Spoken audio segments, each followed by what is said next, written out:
The Dyson DC02 DeStijl, or as somebody very funnily put it in the last video, the Fisher Price Dyson is done. Ready to show you what it looks like now, what I had to do in order to get it working, and what perhaps still may not work very well at all. Go on, you go away. Yes, let's have a look at how the Dyson DC02 DeStijl came out after a very much needed refurbishment.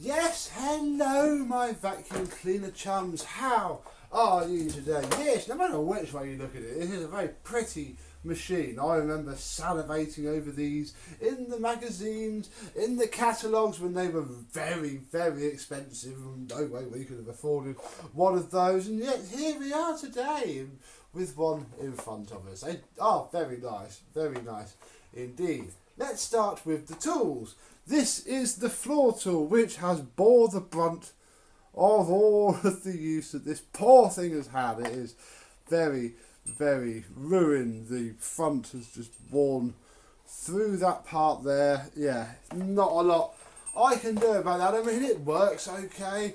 It will look good from afar, but yeah, whoops, can't do anything about that. And yeah, it's a bit of a sign of what these were like. Let's put the wand on, the wand with the height adjustment all nicely rebuilt and ready to go. Then we can sadly put the grey bent end on these, the coloured ones. I think I've actually seen one. They've all, I think all the collectors ones haven't got them, or if they have got them, they've had to get them very, very, hunt them down, etc. There's nothing we can really do about that.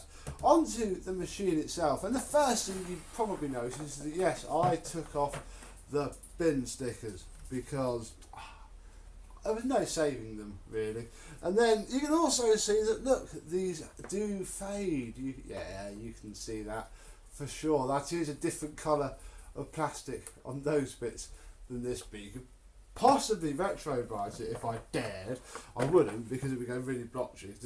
That's, I reckon those stickers would be fine, but it's good enough. The tools are still sat in the back. They haven't seen much use at all. They're very nice indeed. I managed to get all of the paint off of these by pretty much pulling it off of each bristle in turn. And the crevice tool, which has seen, again, a fair amount of use, but it will do because it's red and they're flipping impossible to find nowadays.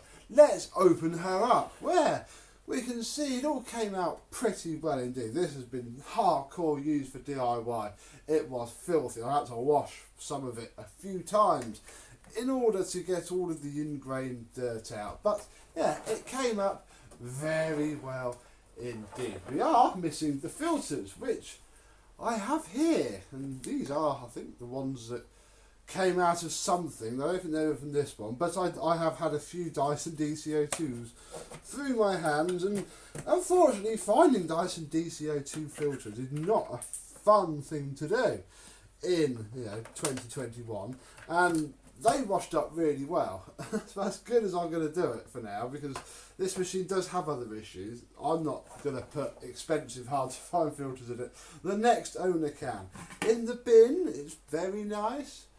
Would benefit from a new bin, but again, where do you find one of those in 2021 unless you're really, really lucky? Oh, and we now have both of the suction relief valves in there. I decided to not bodge them off. One of the things you can do is literally put some tape over that, and then it will never lose the suction from the ill-fitting, very small rubber washer that sits in there. But obviously you do run the risk of cooking the thing if you block it up. The biggest pain in the bum has been the cable. Oh yes, because whilst we still have our red Dyson plug to match our red vacuum cleaner. It's on a different cord reel, a cord reel that worked really, really well in the vacuum that it came from, and I'm now a fair expert in how to do Dyson DC02 cord reels. Problem is, these are all going to suffer from it, and it's just down to one part. This is the rubber brake wheel from this exact Dyson. This is what sits in the cord reel, and then when the cable drum spins around it, this grips against it and stops it from spinning. And there's problem is they basically turn into plastic and start to crack and perish, and they're no good. That one is literally hard as plastic, and the one in here is softer. And I even tried melting it a bit to try, you know, reform the plastic, and no, it's just as bad.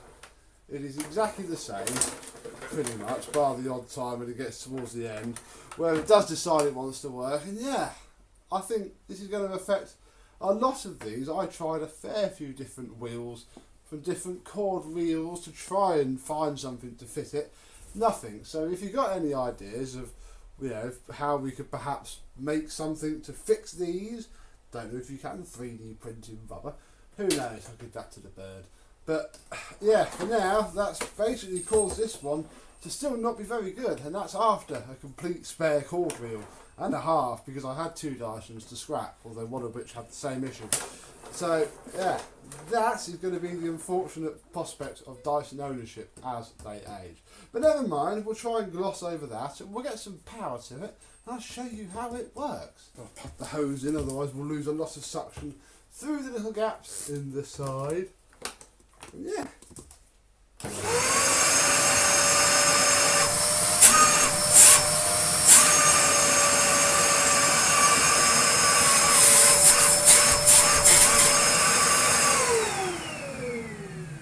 don't know what it is about DC02s, but they have a very specific sort of whine to them. Because yeah, you can hear it when it's on, but as soon as I've blocked the thing up, it doesn't do it. Yeah.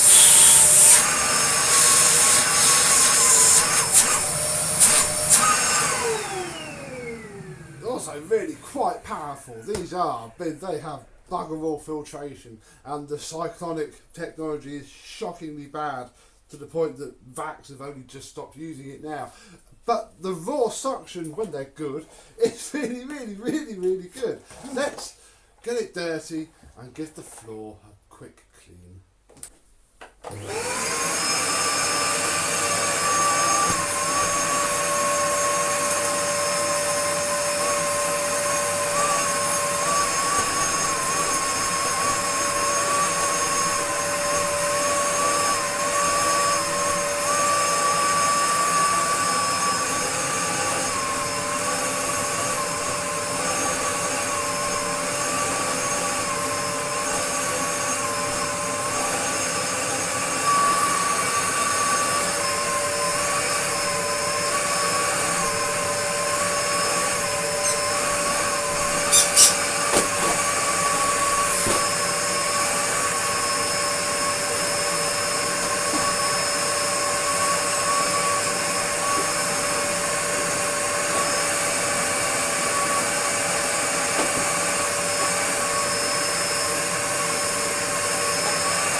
Something so nice about using these older Dyson machines. I mean, if you haven't got acres of carpet, I mean, places like this, ideal for them really. They're just simple suction devices. And did alright. Fairly happy with that. Filters aren't filthy yet. It should be alright from that little tiny bit. It picked up a fair bit as well, just from the fluff. And what I remember when I saw that blue thing spinning, although actually this one has baffles, the earlier ones didn't, is that they used to spin the dirt. It was still the gimmick when these were new. Obviously you can see the dirt with your picture of your paper bag sat next to it. They don't do that so much anymore. They don't make the dirt spin, they try and make it compact. Obviously the problem with spinning dirt is that it's very loose. So the thing fills up really quick, or fills up really quickly, because that's what aerated dirt and fluff does. But it's nice to see it spin. You don't often see it nowadays. On the V11 it just sort of plops to the bottom of the cyclone, unless it's a little bit of grit, in which case it does fling itself around at like 3 million miles an hour. Ah, Dyson, where did you go so wrong? So there we go, really, although this wand is acting up already. Oh, yeah. Oh, it's where the clip goes back into there. Let's try that. Aha, there we go. Yeah, actually, no, I'm doing it wrong. But Jaicar did the cable, so I don't do a big hole in it. A big knot. Ruined doing this, so there we go. That's how they were supposed to go, isn't it? So there we go. The Dyson DC02 DeStijl is done. Finished. What do you think? You all seem to quite like them in the before video. I quite like it now, actually. This is nicer, being shinier. But yeah, who's got one? Where are they? How many of these do we think are still out there? Because the thing with older vacuums is that something like this is probably going to be more common than like a unfaded normal DC02 standard. I wonder which one is more common, one of these or one of the more basic models? Let us know. But until then, I thank you very much for watching, and I hope to see you soon. Bye bye.